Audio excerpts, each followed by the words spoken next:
Nearly half of service members who served in the military since 9/11 say that transitioning to civilian life is difficult.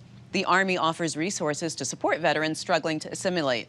Retired Lieutenant General Raymond Mason served as the Deputy Chief of Staff for Army Logistics. He's currently the Director for Army Emergency Relief. It's the Army's official nonprofit organization. General, welcome to the program. Well, good morning, Mimi, and thanks for having me. I appreciate it. What are the biggest challenges for transitioning from the military to civilian life? Well, it is a tough transition. In fact, I did it in 2014 after 35 years in the Army. You know, when you're in the military, your life is pretty structured. You get moved around. The military tells you where you're going to serve, what kind of job you're going to be in. But as you step into the civilian life, it's kind of an unknown. Where do you want to live? Where are the job opportunities?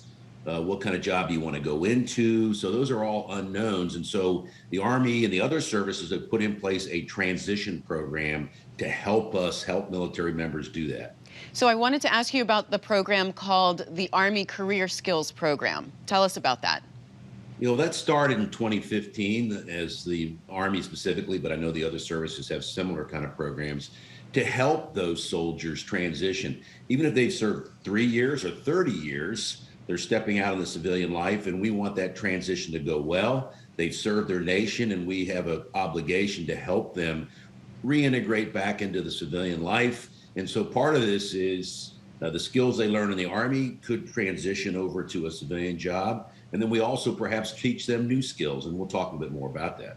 So I wanted to ask you about your organization, which is Army Emergency Relief. How does that work with the Career Skills Program to provide support for soldiers? Well, AER, Army Emergency Relief, has been around about 80 years, and we're a nonprofit, as you said early on. We've done about $2 billion in assistance to about 4 million members of the Army team in our history. So we have a multitude of different programs. This one we started this past year. We did a pilot. And the whole idea was to help these soldiers in their last 180 days in the military, whether they're retiring or ETSing, finishing their service, and help them with defray some of the cost of doing this career skills program, whether it's uniforms or tools or a resume, a multitude of different things. And these are all grants, by the way, which means soldiers don't have to pay this money back. So what specific skills would you say service members are uniquely able to provide to employers as value added? Well, I think number one, you have the discipline that a military person brings to the job. You know, they've grown up in an environment where they understand requirements, mission focused, they're disciplined.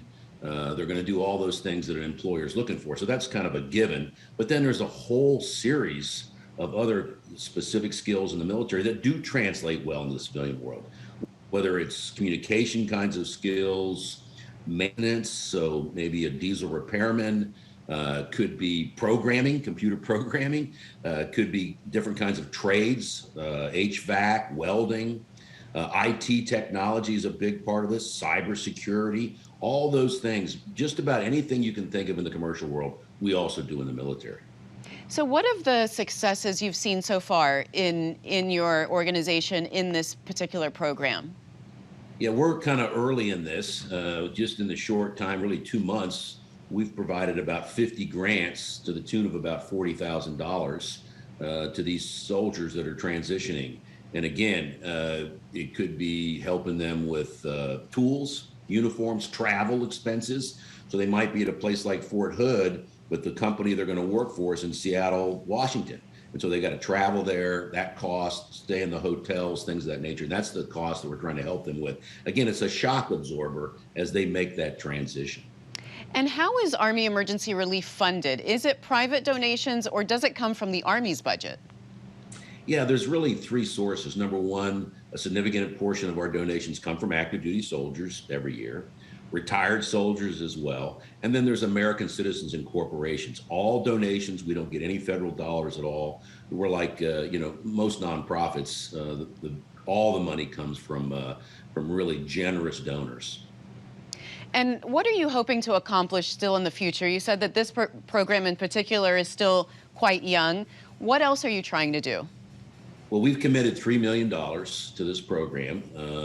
And again, this is all about soldier for life. So the Army started that program a couple years back because we recognize that, you know, military duty puts a lot of impact on families, a lot of impact on soldiers. And so we have an obligation and a duty to help with that transition. But also, as these military members go out into the civilian community, they are great spokesmen for the military. If their service and their transition went well, if they felt like they were treated correctly, they're going to be great recruiters for the military. So there's that part of it as well.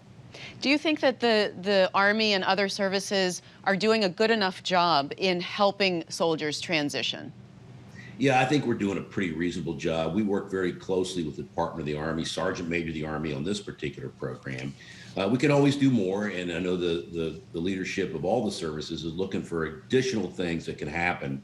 Again, in the Army, we came up with a soldier for life concept. You know, the Marines have once a Marine, always a Marine. Great concept, and it's true. And so, you know, the Army's always looking at ways we can help with this, you know, this moment in your life, this huge strategic inflection point where you're transitioning out.